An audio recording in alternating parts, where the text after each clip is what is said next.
Mamadou Sall sur la question de l'évolution du droit des étrangers. Peut-être une petite introduction éventuellement pour présenter Mamadou Sall. Oui, donc déjà je voulais remercier Mamadou d'avoir répondu à notre invitation. Donc l'Abri, effectivement, c'est un des partenaires importants, hein, une association importante sur Évreux, et donc Mamadou en est un des acteurs voilà, quotidien, puisque en l'occurrence tu es responsable aussi d'un lieu d'hébergement d'urgence, hein, mais donc c'est aussi là où un certain nombre de nos patients trouvent abri et asile, hein, dans les quelques situations qu'on a évoquées, hein. Un certain nombre d'entre eux sont passés par ton association, ont pu se soutenir aussi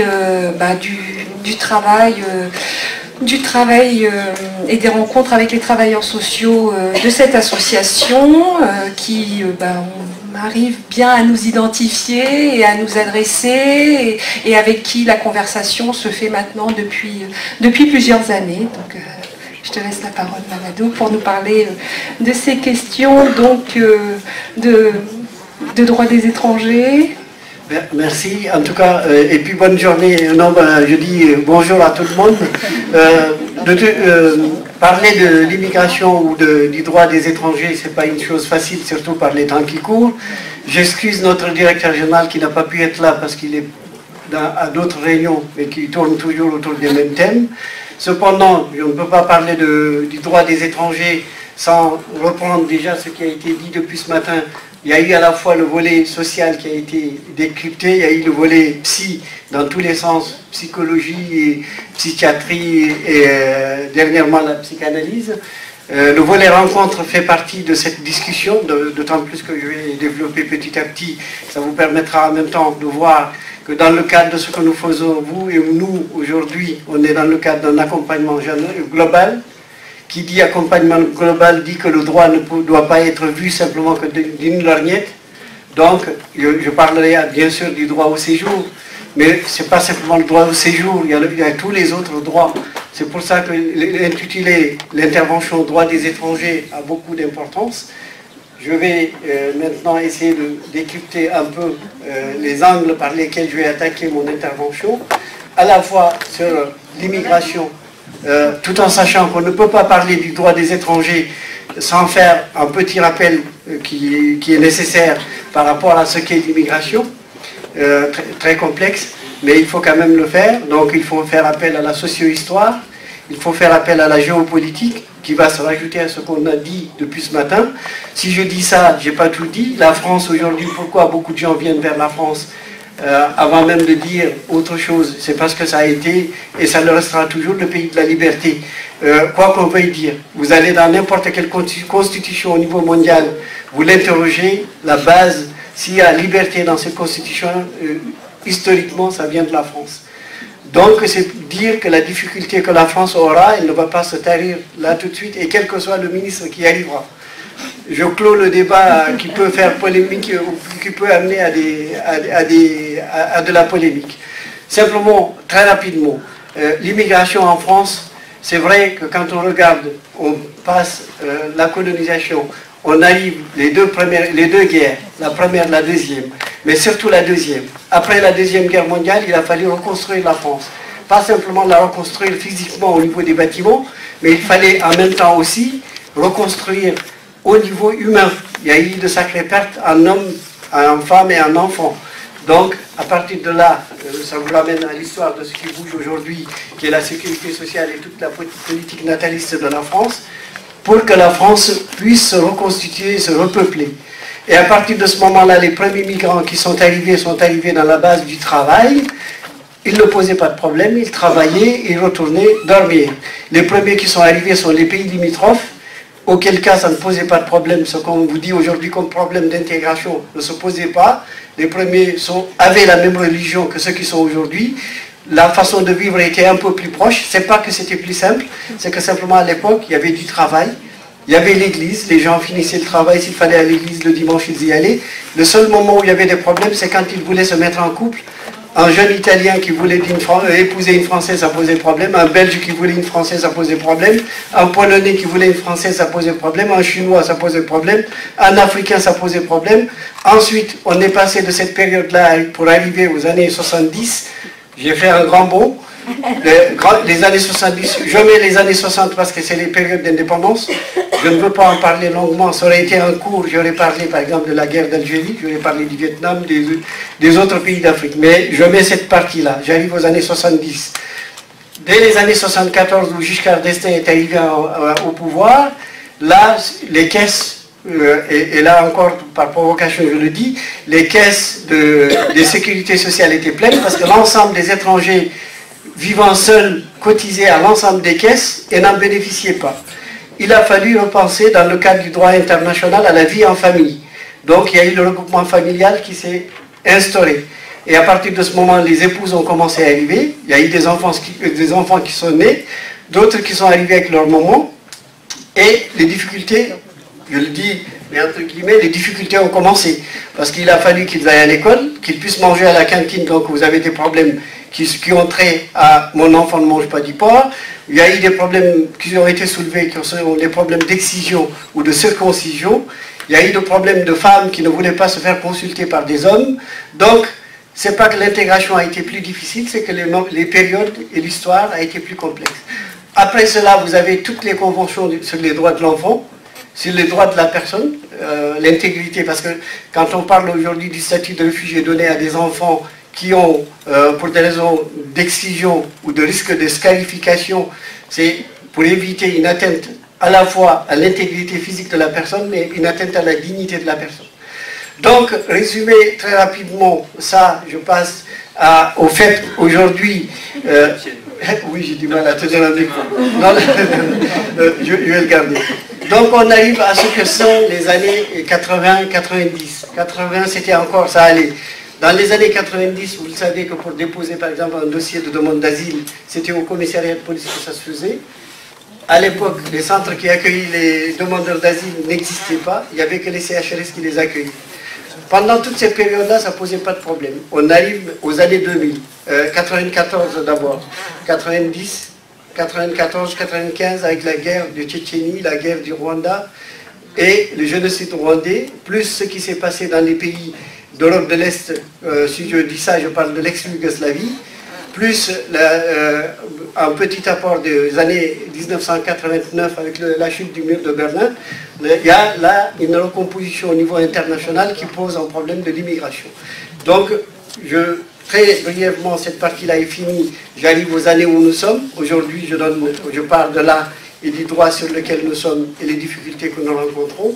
Difficultés qui sont liées aujourd'hui à l'accueil des migrants. Prenons le cas de la France. Au niveau de la France, l'ensemble des migrants aujourd'hui répertoriés comme étrangers, on est à 5 800 000 personnes. 5 800 000 personnes, ce n'est même pas 5% de la population française. Donc, la difficulté qui se pose, elle est liée à des problèmes géopolitiques et de recomposition au niveau international, ce qui m'amène à dire que si on veut traiter du droit des étrangers, il ne faut pas essayer de simplement regarder le droit au séjour. Il y a le droit au séjour, il y a le droit à vivre en famille, il y a le droit à l'éducation, il y a tous les autres droits à se soigner, à avoir de l'eau, à pouvoir manger, à pouvoir dire « je suis quelqu'un ». Et si je dis ça, je reviens encore toujours à la France, quand on regarde les pourcentages aujourd'hui au niveau de la France, les personnes qui posent problème par rapport les migrants, les derniers migrants qui arrivent aujourd'hui, qui interrogent tout le système français, c'est 9% de l'ensemble des migrants. Donc c'est 9% à la fois qui posent problème, parce qu'il y a à peu près par an 200 000 personnes qui arrivent en France. Plus de la moitié, c'est dans le cadre du regroupement familial. 30%, c'est des étudiants. Ensuite, il reste à peu près 18%. Dans ces 18%, vous avez 9% de personnes qui viennent dans le cadre du déplacement au niveau international, déplacement humanitaire. Soit c'est lié à la guerre, soit c'est lié à des problèmes d'approvisionnement en nourriture, eau comme manger, soit c'est lié à un contexte où les jeunes, ça peut arriver, des jeunes qui se disent, je regarde la télé tous les jours, je vois que de l'autre côté les gens vivent mieux qu'ici, il faut bien que je parte. Et dans cette immigration, les deux États sont des fois perdants, mais ils peuvent être aussi gagnants. Les jeunes qui partent ne sont plus de la même veine que ceux qui venaient avant. Aujourd'hui, la plupart des jeunes qui arrivent, quand ils arrivent, ils aspirent à travailler. Quelques-uns d'entre eux ont fait des études, donc on parle là de la fuite des cerveaux, mais il y a aussi beaucoup d'étudiants qui viennent faire des études et qui ne repartent plus, qui viennent remplir la main-d'œuvre au niveau des pays qui sont vieillissants. Je prends là le cas de l'Allemagne, où ils n'ont pas de jeunes, ils avaient bien besoin d'avoir du monde.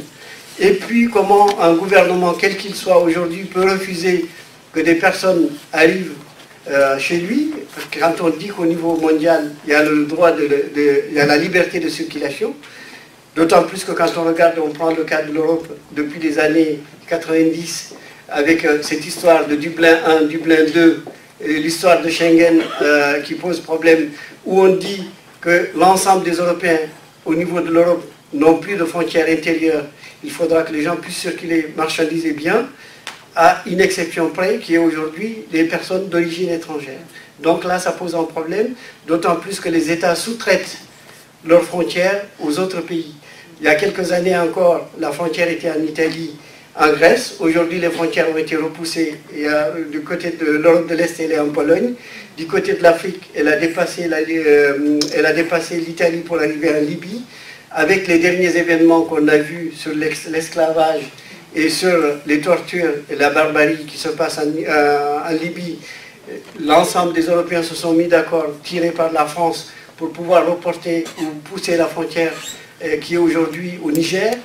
Vous voyez qu'on a eu 27 familles qui sont arrivées. Donc, pour dire que quand on regarde aujourd'hui l'immigration telle qu'elle est, et on dit qu'elle est problématique, ce qui, en tout cas au niveau du volet humanitaire, vous avez les personnes qu'on dit réfugiés. La définition n'est pas la même quand on est en France que quand on est dans les autres pays du monde. Un réfugié en France, c'est celui qui a obtenu le statut de réfugié, obtenu le statut de réfugié. Quand vous êtes dans les autres pays du monde, quelqu'un qui est dans un camp du HCR au commissariat aux Nations Unies est appelé réfugié. Parce que souvent, quand ils arrivent, ils ont automatiquement une carte qui permet de dire qu'ils sont dans le camp. Donc, vous avez les réfugiés, vous avez ce qu'on dit les déplacés ou relocalisés. C'est des personnes que le HCR a reconnu réfugiés au niveau international et qu'on fait venir. Et ensuite, vous avez les demandeurs d'asile. Les demandeurs d'asile, pour tout dire et pour tout comprendre, un demandeur d'asile, c'est une notion qui n'est pas abstraite. C'est quelqu'un qui est reconnu ou qui est demandeur d'asile, reconnu réfugié politique en France. Il n'est pas simplement protégé que par la France. Il est protégé par la Convention de Genève qui est signée par une bonne centaine de pays. Et cette personne, si à un moment ou à un autre, elle voit que la France n'arrive pas à la protéger comme ça doit l'être, elle a le droit de demander à être réinstallée dans un autre pays. Je prends un cas. Aujourd'hui, on voit des gens, même s'ils ne sont pas reconnus réfugiés, mais on voit par exemple que l'armée russe arrive encore à tuer des gens à Londres. Si un réfugié politique russe est à Londres et qu'il ne se sent pas en sécurité, il est en droit de demander à être relocalisé aux États-Unis, au Québec ou en France. Voilà, donc, pour dire que si on est sur cette histoire aujourd'hui qui semble poser difficulté, en tout cas, les services de l'État regardent ce qui se passe et essayent de rentrer dans la politique qui est aujourd'hui une politique européenne, il ne faut pas se leurrer. La politique qui est appliquée aujourd'hui en France est une politique européenne et on ne peut pas faire autrement parce qu'on a signé des conventions. Il y a des conventions internationales, il y a des conventions latérales et bilatérales, il y a des conventions multilatérales. Si je dis ça, je dis rien parce que ça paraît un peu flou, mais vous avez par exemple des conventions aujourd'hui avec certains pays qui répondent s'il y a un Dublin. L'Italie va répondre, l'Espagne va répondre. Vous avez d'autres pays avec lesquels la France n'a rien signé, ils répondent que quand ils ont envie de répondre. Donc tant qu'ils ne répondent pas, le dossier n'est pas traité. Par contre, jusqu'à présent, dans le cadre du droit, c'est qu'au bout de 6 mois, s'il n'y a pas de réponse, l'État français est obligé d'examiner la demande. Le biais qu'il y a, c'est qu'ils examinent la demande, mais ils l'examinent de façon accélérée. Et ça va nous permettre d'arriver aujourd'hui, là tout de suite après, aux changements de textes qui sont prévus, mais je reste sur ce qui se fait actuellement. Ce qui se fait actuellement, un demandeur d'asile peut le demander, l'asile, pour une des 5 raisons. Il faut qu'il y ait une raison qui soit liée à sa couleur de peau, soit liée à sa religion, soit liée à son combat pour la liberté, soit liée à son appartenance ethnique, soit liée à un groupe social. Et si je dis ça, ça paraît aussi abstrait. Religion, c'est clair. Couleur de peau, c'est clair. Par exemple, je vous donne un exemple. Les Russes considèrent que les Géorgiens et les Arméniens, tous les types caucasiens sont des Noirs. Est-ce qu'ils sont noirs? Non, ils ne sont pas noirs, mais ils ont des cheveux noirs. Donc quand les Russes parlent d'eux, ils les considèrent comme des Noirs. Ils peuvent être discriminés dans les administrations, simplement en se présentant avec leur CV, sans regarder. On regarde simplement quel type de couleur de cheveux ils ont. On peut leur refuser pour cette raison-là. Et pour autant, quand on parle là, les officiers de l'OFPRA le savent très bien. Et ils connaissent très bien les pays, ils y vont. Il ne faut pas se leurrer. Il y a des fois où les gens disent qu'ils ne connaissent pas, ils connaissent. Par contre, un réfugié politique a le droit d'utiliser de faux documents. Et ça reste problématique. Référence à la résistance française et à toutes les résistances, espagnoles ou autres. Quelqu'un qui a peur ou qui risque gros, qui doit sauver sa peau, doit le faire avec n'importe quel moyen. Donc ils ont le droit de voyager avec un faux document. Et ils peuvent le dire à l'OFPRA. Ils peuvent dire, je demande l'asile politique, je suis mauritanien, les documents que je vous ai présentés sont des documents suisses, je demande l'asile politique, j'ai utilisé ces documents parce que simplement, ça me permettait de traverser toute la zone où je risquais ma peau. Donc, quand vous voyez aujourd'hui, pour les mineurs étrangers isolés, je prends cet exemple-là parce que c'est l'exemple qui est le plus parlant et qui pose plus de problèmes, ils peuvent mentir sur leur âge, ils peuvent prendre d'autres documents, simplement qu'à un moment, il faudra leur conseiller, si tel est le cas, qu'ils disent effectivement la vérité. Moi, quand je les reçois à l'accueil d'urgence, il m'est arrivé souvent de leur parler ou de leur poser des questions qui n'ont rien à voir avec autre chose que de les accompagner et de les aider pour que leur dossier soit vu. Il m'arrive, pour les gens de l'Afrique de l'Ouest que je connais merveilleusement bien, de leur demander quel est votre prénom au niveau local. Si c'est un jeune Sénégalais qui me dit, moi je suis ma mère ou mon père m'appelle Demba, mais automatiquement je sais qu'il est 3e garçon de la fratrie. Donc d'où je disais tout à l'heure qu'il faut à la fois faire appel à la fois à la géopolitique, à l'ethnopsychiatrie, parce que les ethnopsychiatres utilisent bien ces méthodes-là quand ils leur demandent à Paris par rapport à leurs âges. C'est plus efficace des fois que de demander un document administratif. Et puis sachez, ça il faudra le noter, que même s'il y a un jugement en France, que le juge a dit que le jeune, au niveau des examens osseux, était majeur, c'est le pays d'origine qui doit donner les documents d'état civil, sauf pour ceux qui ont obtenu le statut de réfugié. Et celui qui demande le statut de réfugié ou qui l'a, et qui reprend contact avec les autorités de son pays, y compris l'ambassade, perd automatiquement son statut de réfugié. Donc avant de conseiller aux gens d'aller devant les ambassades ou d'aller chercher auprès des ambassades, assurez-vous qu'ils n'ont pas obtenu le statut de réfugié. Ça peut être un motif pour qu'ils perdent leur dossier. Donc, voilà globalement brossé la première partie. Et là, je reviens à notre travail du quotidien, qui est le travail d'accompagnement que nous faisons. Quand vous avez, ou bien quand nous, on a un dossier, je donne les exemples qu'on utilise, la personne est déboutée du droit d'asile. Et on regarde, est-ce qu'elle a utilisé l'ensemble de ses droits? Dans ses droits, il y a le droit à la santé. Est-ce qu'il y a un problème de santé qui aujourd'hui lui permet d'avoir le statut? Est-ce que c'est un couple avec des enfants où les enfants sont scolarisés? Est-ce que s'ils sont scolarisés, on peut jouer sur cette partie-là pour qu'ils obtiennent un droit? Est-ce que même s'ils sont déboutés du droit d'asile, il y a possibilité de retourner dans ce pays d'où ils sont originaires, même s'ils n'ont pas les éléments qui leur permettent d'avoir le statut? Sinon, ils peuvent prétendre au statut, mais je sais que de plus en plus de préfectures le refusent. On peut perdre le statut de réfugié politique, parce que les arguments qu'on a avancés ont été rejetés. À l'époque, on parlait de la protection subsidiaire. On peut être protégé de façon subsidiaire, qui veut dire pendant l'instant T, jusqu'à une certaine période, et si notre pays d'origine devient sûr, à ce moment-là, tout dépendra de notre situation du moment. Soit qu'on est encore pris en charge que par l'État, l'État peut nous demander de repartir, soit que notre situation a changé, on a un travail désormais, on n'est pas au crochet des services de l'État et de la solidarité nationale, et à partir de ce moment, on peut demander une modification de notre statut. Il y a réellement plein de choses qui permettent aux personnes d'être à un moment ou à un autre régularisées. Après, il y a aussi dans l'accompagnement le volet information qui manque beaucoup aujourd'hui. Quand on accueille les personnes, moi j'ai historiquement, c'est pas historiquement parce que ça fait encore que 5 ans que j'ai quitté l'asile. Lorsque j'étais directeur des CADA à la fois de Gaillon, Vernon, Évreux et de la Seine-Maritime, la personne au moment où on l'accueillait, au moment de l'accueil, elle était informée du droit au retour, de la possibilité de retourner dans son pays d'origine dans le cas où son dossier serait rejeté. Et il nous arrivait de demander à l'OFI, ou même auprès de nos collègues qui avaient ces compétences-là, d'animer des ateliers où ils expliquent ce qu'est l'aide au retour pour les personnes qui veulent retourner. On croise des personnes qui ont envie de retourner chez elles, mais qui ont peur de retourner pour diverses raisons. Peut-être quand elles arrivent, les personnes qu'elles ont laissées là vont dire « vous avez échoué votre vie et vous êtes rentrés ». Mais peut-être simplement que quand elles vont retourner, il y a d'autres problèmes qui s'opposent.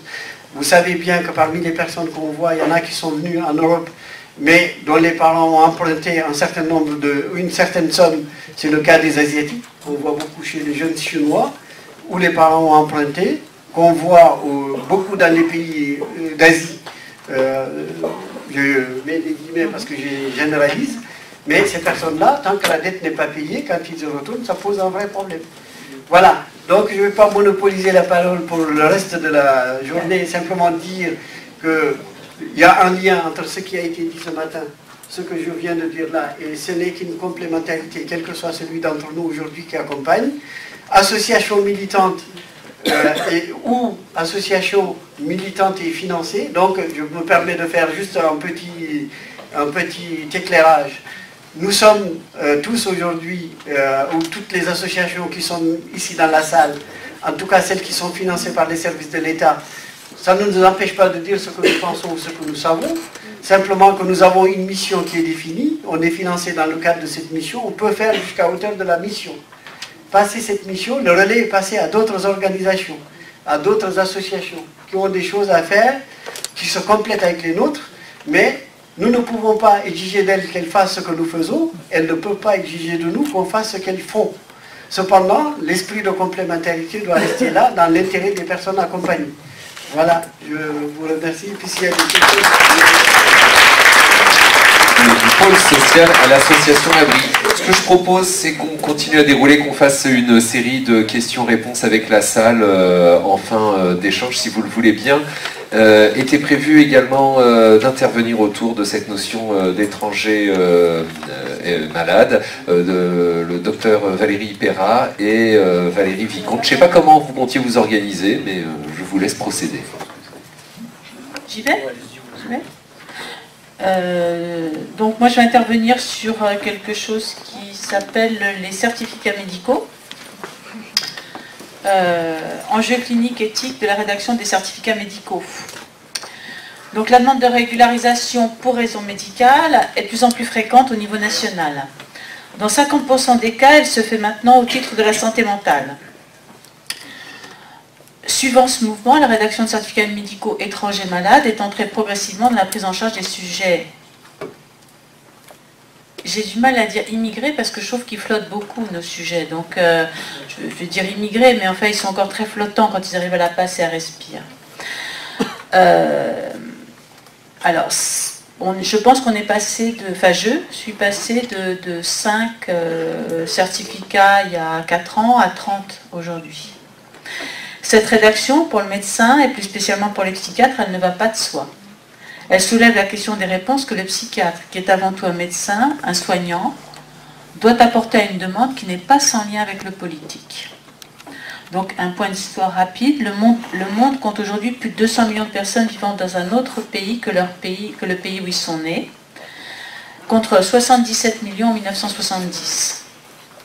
Et ce qu'on a noté depuis ce matin, c'est qu'il y a une porosité de plus en plus grande entre les différents types de migration. Un immigré pour des raisons économiques peut tout à fait se retrouver en difficulté et se retrouver réfugié avec une demande d'étranger malade. L'immigré pour des raisons politiques n'est pas toujours loin de l'immigré pour des raisons économiques. Et la santé mentale des uns comme des autres dépend de la façon, pour beaucoup, dont ils vont être accueillis ou rejetés. La régularisation des étrangers malades, donc ça remonte aux années 90, 1990, c'est assez récent. C'est suite à la mobilisation d'associations de lutte contre le sida. En 1997, la loi Debré introduit un principe de droit au séjour pour soins. Donc c'est récent, hein, 30 ans. Elle s'inscrit dans une tension, cette loi, entre les politiques répressives à l'égard des immigrés, c'était plutôt répressif à l'époque, et la compassion à l'égard des malades. Les termes actuels de la loi reprennent en grande partie ceux de cette loi et de la loi dite Chevènement qui est promulguée un an après. Elle formalise un droit pour les étrangers malades à être régularisés du fait de leur pathologie. Je vous lis la loi qui s'applique aujourd'hui. Sauf si sa présence constitue une menace pour l'ordre public, la carte de séjour temporaire portant la mention vie privée et familiale est délivrée de plein droit. Elle est délivrée de plein droit à l'étranger résidant habituellement en France si son état de santé nécessite une prise en charge médicale dont le défaut pourrait avoir pour lui des conséquences d'une exceptionnelle gravité et si, eu égard à l'offre de soins et aux caractéristiques du système de santé dans le pays dont il est originaire, il ne pourrait pas y bénéficier effectivement d'un traitement approprié. Je vous passe les arcanes de la loi qui a été entre qu'est-ce qu'on appelle bénéficier effectivement et puis défaut dans le pays d'origine. Par exemple, le défaut, si vous avez un psychiatre pour 1 million d'habitants, il n'y a pas de défaut puisqu'il y a un psychiatre. Depuis la loi du 1er janvier 2017, la décision de délivrer la carte de séjour est prise par l'autorité administrative, donc c'est toujours par le préfet, après un avis d'un collège de médecins, qui est un collège de médecins de l'OFII, l'Office français de l'immigration et de l'intégration, qui dépend du ministère de l'Intérieur.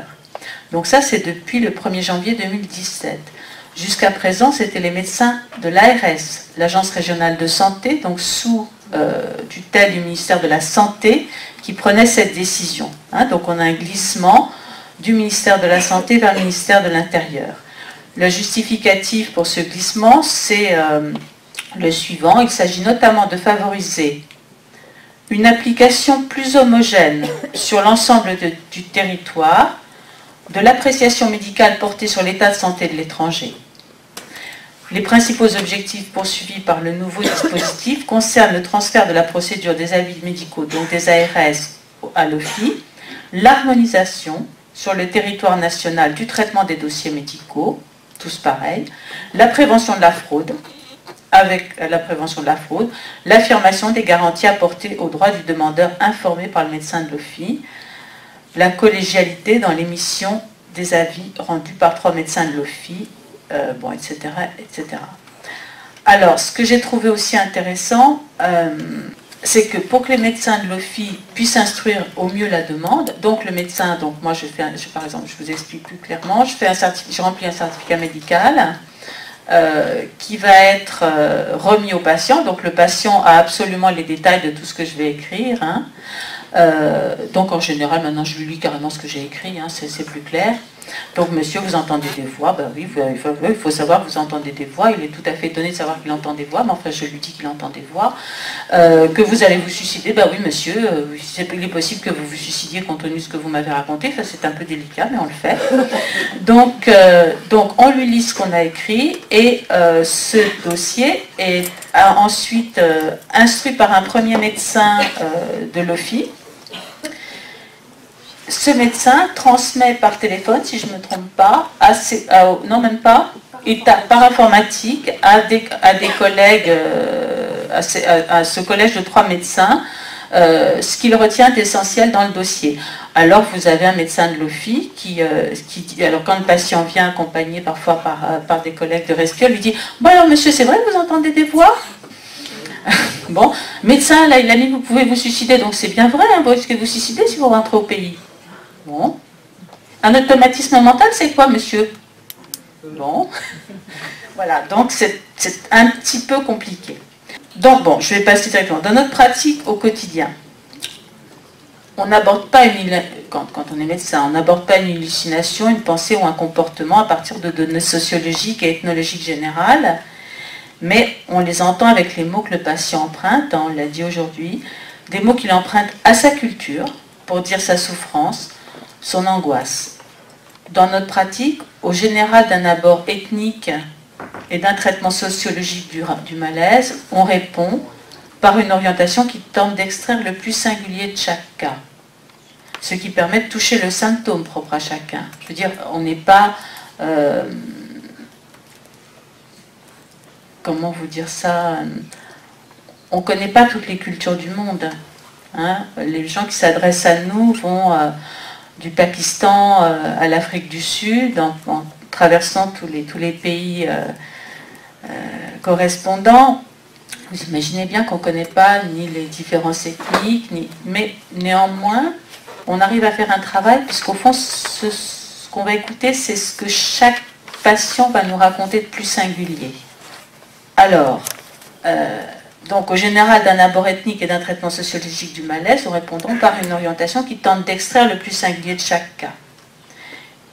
Il empêche pour autant qu'on a à remplir des certificats dans lesquels nous sont demandés des diagnostics, donc des classifications, des choses mondialisées, qui sont plus du cas par cas. Le diagnostic. Le premier diagnostic qui revient dans quasiment tous les cas de certificats médicaux que je remplis étrangers malades, c'est celui de PTSD, de syndrome post-traumatique, d'état de stress post-traumatique. On nous demande une classification internationale. Alors pour ceux qui connaissent un petit peu, bon, j'utilise le DSM-5, c'est le manuel américain de classification, qui décrit plutôt bien les symptômes dont souffrent les étrangers qui s'adressent à nous. Ce DSM, cette classification qui nous est demandée, dans le cas du PTSD, précise aussi qu'il y a un risque suicidaire, soit tentative de suicide comme passage à l'acte, qui est corrélé à ce syndrome de stress post-traumatique. Alors, on pose ce diagnostic, on l'étaye, et le plus souvent la réponse c'est OK pour 1 an. C'est-à-dire que quand vous avez répondu ça, l'OFI répond à la personne, à l'étranger malade, bah, écoutez, vous pouvez rester en France pour 1 an. Alors, la régularisation donc est ponctuelle. Alors, effectivement, ça soulève une question. 1 an, c'est peu. Est-ce que c'est la notion de risque et l'incertitude qui la définit, le risque de suicide, ce qui est quand même assez flou, et l'incertitude qui définit ce risque qui fait que les médecins de l'OFI décident de n'accorder des séjours que de 1 an pour les soins? Ou bien est-ce que c'est quelque chose de plus sombre, c'est-à-dire les considérations purement économiques? En effet, si on lit le DSM-5, le DSM, dans cette classification qui nous est demandée, corrélé au risque de passage à l'acte et au syndrome de stress post-traumatique, écrit qu'il y a une altération des capacités occupationnelles, physiques et sociales qui conduit à un coût économique élevé et à un niveau important de médicalisation. Est-ce que c'est le coût économique qui fait dire au médecin de l'OFI, bah, écoutez, 1 an, ça suffira? Je n'ai pas de réponse. Hein. Il n'est pas rare également que nous accueillons des patients pour lesquels nous posons diagnostic de psychose. Il arrive que des sujets décompensent suite à ce qu'ils ont à vivre, au parcours qu'ils ont eu, et arrivent décompensés. Enfin, moi, je m'occupe d'étrangers malades, donc a priori, ils ne vont pas très bien, donc il m'arrive bien sûr de rencontrer des psychotiques. Comme dans le cas du PTSD, ces patients s'adressent à nous pour le cadre sécurisant qu'offrent nos services, cadre qui leur permet d'aborder leur pathologie sans le risque d'être jugés, voire rejetés, avec l'espoir en plus que nous puissions les soulager de leur souffrance. Mais dans le cas de psychose, comme dans celui de syndrome de stress post-traumatique, le certificat médical étranger malade détaillant la pathologie psychiatrique ne suffit souvent pas pour que le patient obtienne un droit de séjour au titre de sa pathologie. Et très souvent, quand la réponse est positive, elle n'accorde un droit que très temporaire d'1 année. Bon, guérir une psychose en 1 an. Le patient se voit ainsi retourner à son état de précarité psychiatrique et sociale, c'est quand il a obtenu 1 an. Donc après 1 an, il retourne à sa précarité antérieure, après 1 année de relative stabilité.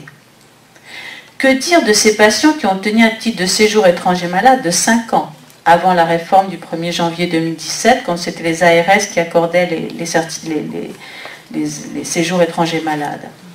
Que dire de ces sujets qui sont restés en France depuis plusieurs années, qui ont trouvé une stabilisation de leur pathologie grâce aux soins, qui se sont insérés, voire qui travaillent, et qui se voient déchus de leurs droits à l'occasion d'un nouveau certificat médical?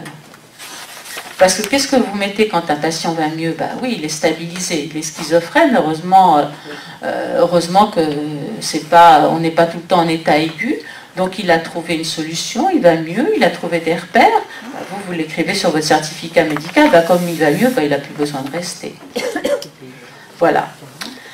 Dans un article au titre assez provocateur, un collègue psychiatre qui s'occupe d'une MPP à Toulouse écrivait « L'étranger malade de l'institution ». Il exposait les effets secondaires induits par l'insécurité administrative quand elle redouble la fragilité psychologique. Il notait que ces sujets déjà traumatisés par leur parcours, au-delà même de tout diagnostic de syndrome de stress post-traumatique, sont renvoyés dans l'errance psychique et géographique. L'étranger malade reste l'objet de l'institution qui peut reprendre à tout moment ce qu'elle a octroyé. Donc on parlait à un moment de l'autre capricieux, on voit bien comment ils sont soumis à cet autre capricieux. Les vacillations de cette politique migratoire, elle a des conséquences. Elle a des conséquences, bien sûr, sur les patients, mais elle a aussi des conséquences sur ceux qui les prennent en charge. Les accueillants eux-mêmes, qui se trouvent dans une situation d'insécurité par rapport aux soins et par rapport à l'accompagnement des patients. L'éthique. Il y a une tension qui reste palpable au plus haut niveau de l'État, qui est intéressante. C'est ainsi que le ministère de la Santé demande aux médecins qui rédigent le certificat médical étranger malade, depuis le 1er janvier 2017, on a cette recommandation faite par le ministère de la Santé. Pour des personnes relatant des violences, tortures, persécutions, traitements inhumains ou dégradants subis dans le pays d'origine, il faut signaler la réactivation possible d'un état de stress post-traumatique, notamment s'il a un retour dans le pays d'origine. Vous voyez que le ministère de la Santé, quand même, dit au ministère de l'Intérieur, faites quand même un petit peu attention à ce que vous allez juger. Et entre les deux, c'est donc le médecin qui écrit le certificat médical qui doit détailler tout ça. En décembre 2017, les psychiatres s'étaient élevés contre l'ARS PACA, qui avait donné instruction aux établissements psychiatriques de lui communiquer, sous contrôle des cadres de santé, la liste des patients en situation irrégulière qui étaient hospitalisés en soins sans consentement. Néanmoins, nous devons... Donc il y a cette dimension, toujours où on nous demande de collaborer. Mais d'un autre côté, on doit rester vigilant. On doit rester vigilant puisque face à une telle misère, on est parfois enclin effectivement à la compassion. Face à la pente que la misère de l'étranger peut déclencher en chacun de nous, on peut être amené à vouloir son bien sans limite. C'est pour ça que la pratique clinique, celle du cas par cas, celle qui nous amène à écouter chacun, permet de tempérer ce vertige du sans limite. Vouloir le bien de l'autre à tout prix. Récemment, il y a eu un forum européen de psychanalyse qui s'est tenu à Rome. Éric Laurent, qui est un collègue psychanalyste, rappelait la tension entre accueil et prudence qu'a fait valoir le pape François en janvier de cette année. Le pape François défend un accueil large, mais non inconditionnel, des migrants. reconnaissant qu'un gouvernement doit gérer ce problème avec la vertu propre au gouvernant, c'est-à-dire la prudence. Voyez l'attention, accueil, prudence. Selon ce principe d'équilibre entre accueil et prudence, Éric Laurent avançait que les gouvernants doivent apprendre à exercer la prudence avec tact. Certes, ils ont des responsabilités de sécurité nationale, mais ils doivent aussi respecter que les lieux d'asile, les foyers d'hébergement d'urgence, les CADA, les ONG, les espaces de soins, les hôpitaux, ils doivent accepter que tous ces lieux refusent d'être mêlés au recensement. Il nous revient avec chaque patient de rester vigilant à cette tension qui opère entre accueil et prudence, liberté et sécurité, sans céder à notre devoir de prendre en charge la souffrance psychique.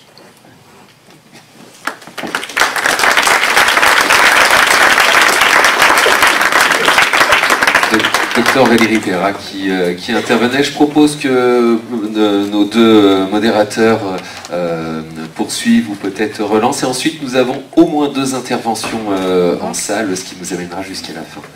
Juste une remarque au titre de la PASSEPSY pour expliquer un peu ce titre étranger malade.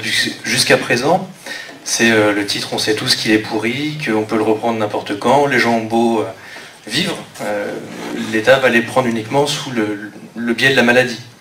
Ils vont pas voir que c'est des gens, finalement, on peut s'en féliciter, ils sont vivants. C'est des parents, c'est des amoureux, c'est des amis, c'est des travailleurs, etc.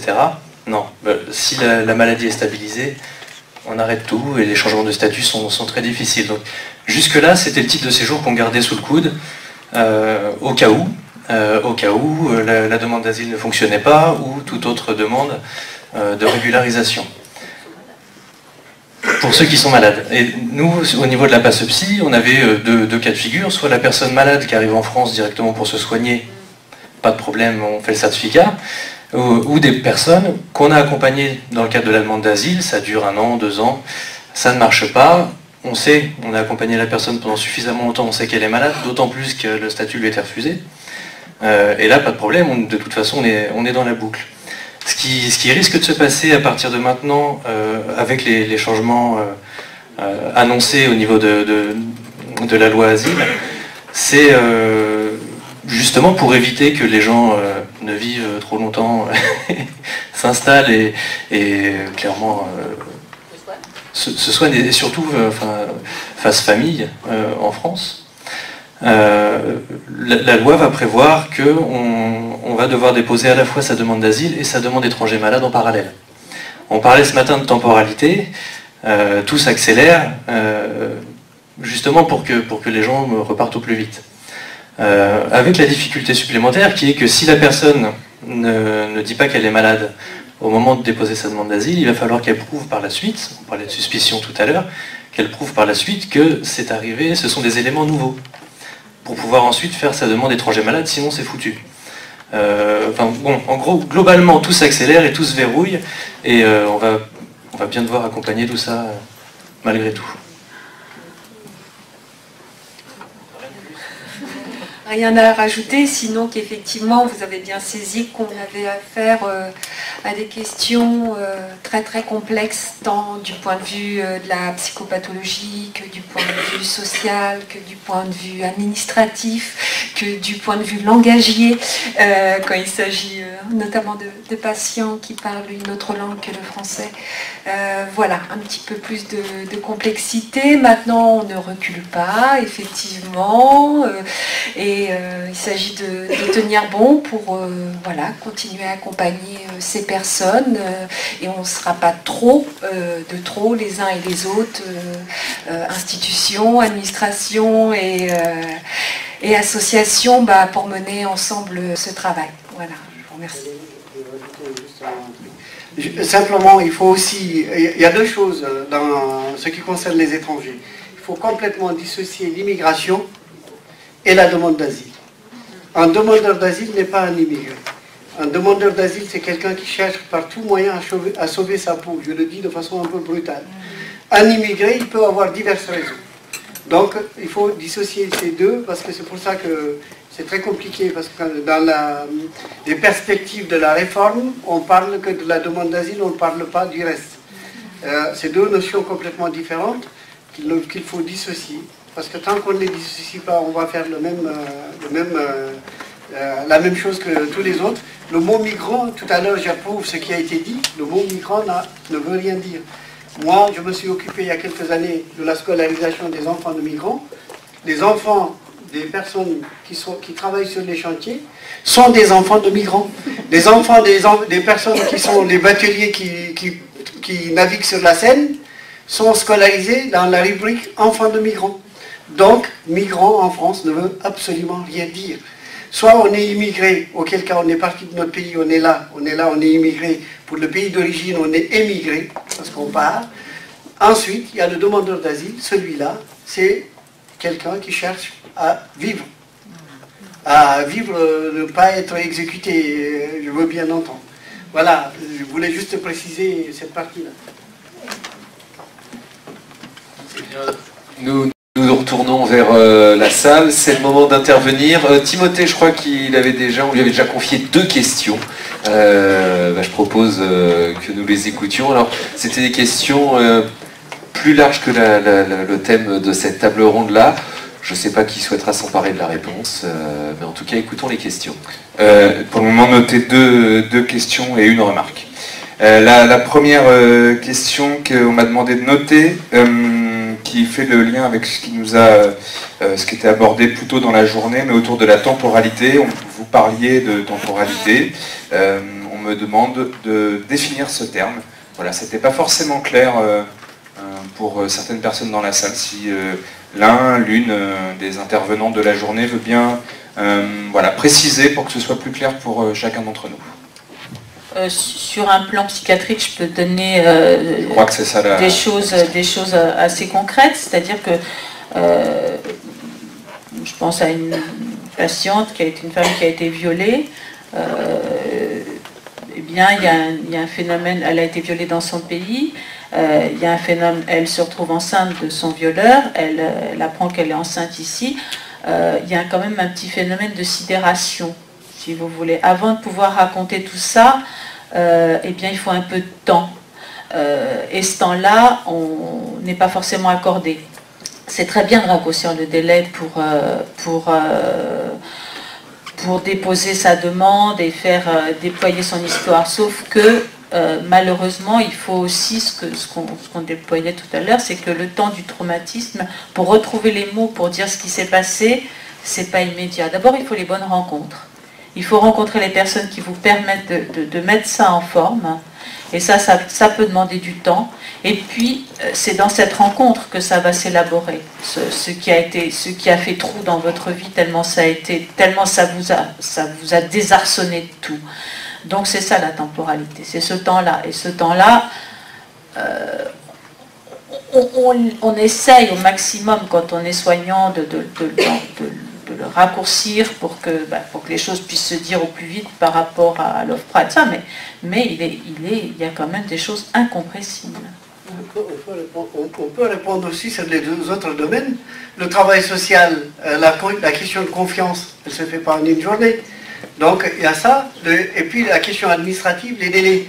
Quand quelqu'un doit faire un recours et qu'il n'a presque plus personne dans le pays d'origine, et qu'on lui demande de fournir des éléments écrits ou des éléments de preuve, un mineur étranger à qui on dit désormais vous n'êtes plus mineur, ou bien donnez-nous l'original de votre extrait d'acte de naissance. Il y a toute cette temporalité, quel que soit le domaine sur lequel on est. C'est pour ça qu'il y a une inquiétude par rapport au rétrécissement des délais de recours, surtout pour les demandeurs d'asile. Voilà.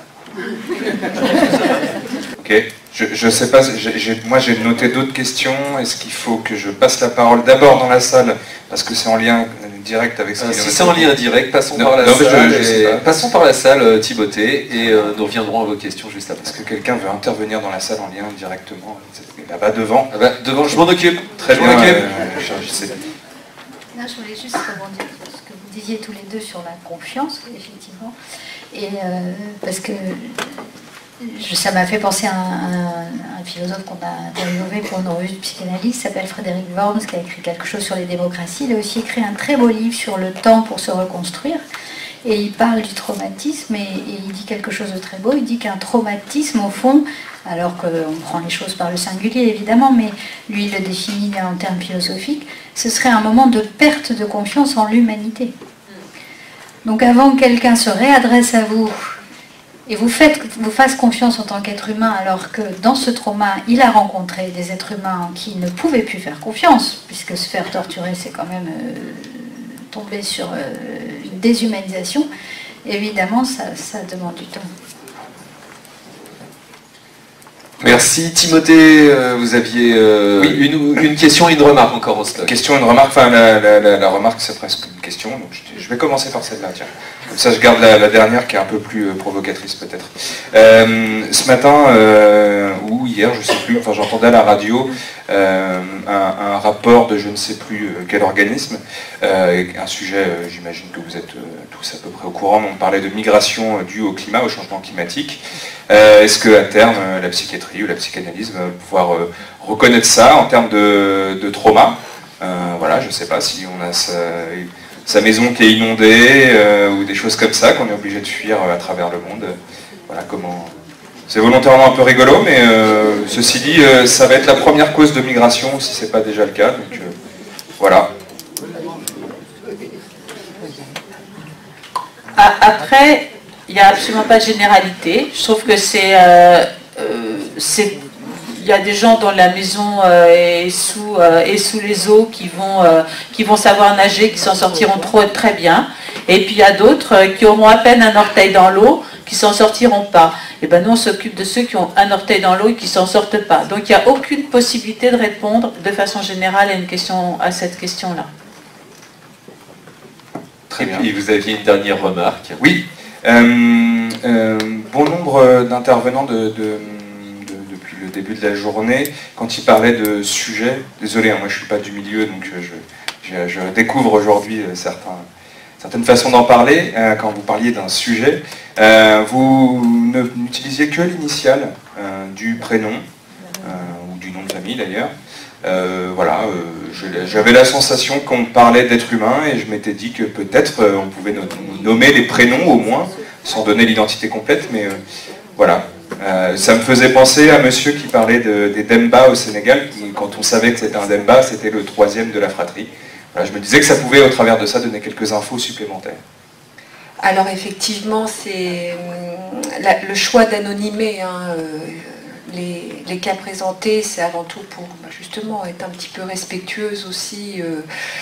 Voilà, on n'a pas forcément consulté les personnes sur le fait qu'on allait pouvoir parler d'un recueil et d'une analyse des éléments qu'ils ont bien voulu nous livrer. Et voilà, donc voilà, il s'agit simplement de rendre anonymes les situations. Maintenant, effectivement, par moment, on peut livrer pour une lecture et décrypter, pouvoir donner même un nom de famille, parce que par exemple, quand on s'appelle Ouattara et qu'on est ivoirien, effectivement, ça peut avoir une certaine charge dans l'histoire et dans la compréhension du récit et ce pourquoi on est arrivé jusqu'ici. Voilà, donc quand ça peut éclairer, on va tenter de livrer ces éléments, mais bien sûr, avant tout, il s'agit de respecter l'anonymat des personnes, ça participe d'une certaine démarche éthique. Voilà. D'autres interventions en salle, il nous reste 5 minutes devant nous éventuellement pour des questions de manière très générale. C'est histoire de vider le sac avant de repartir pour être certain qu'il ne reste pas de questions pour la route, ce qui serait dommage. Une intervention, je m'en occupe aussi. Voilà.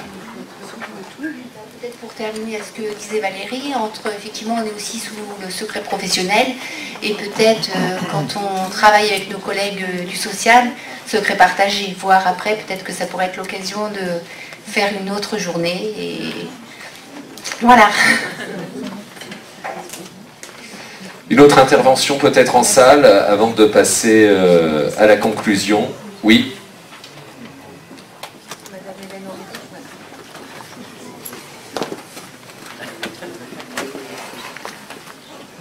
Merci.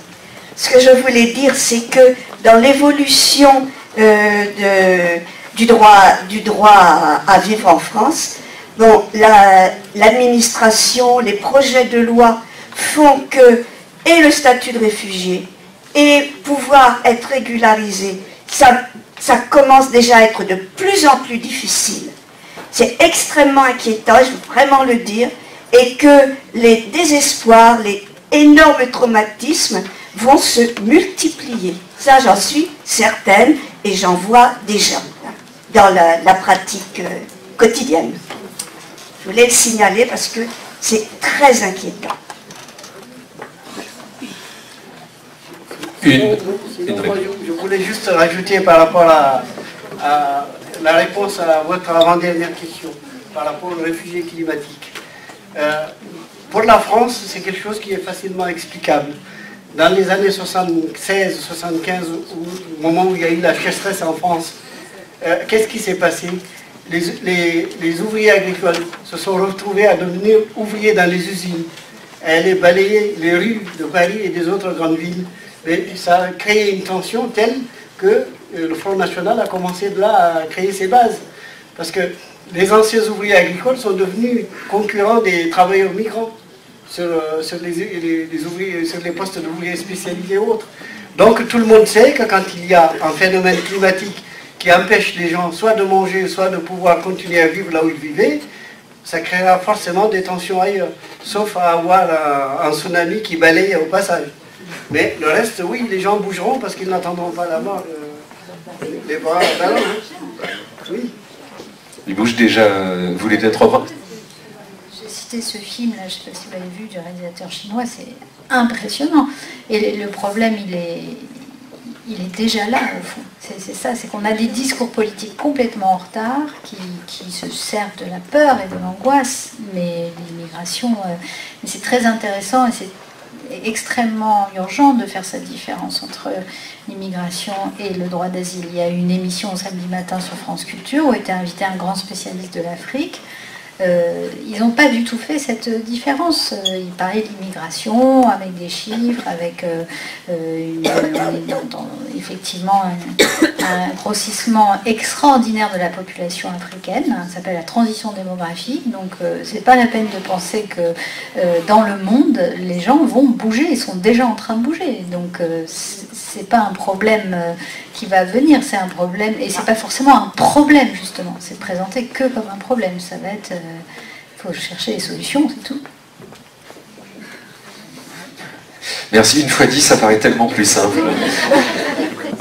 Merci.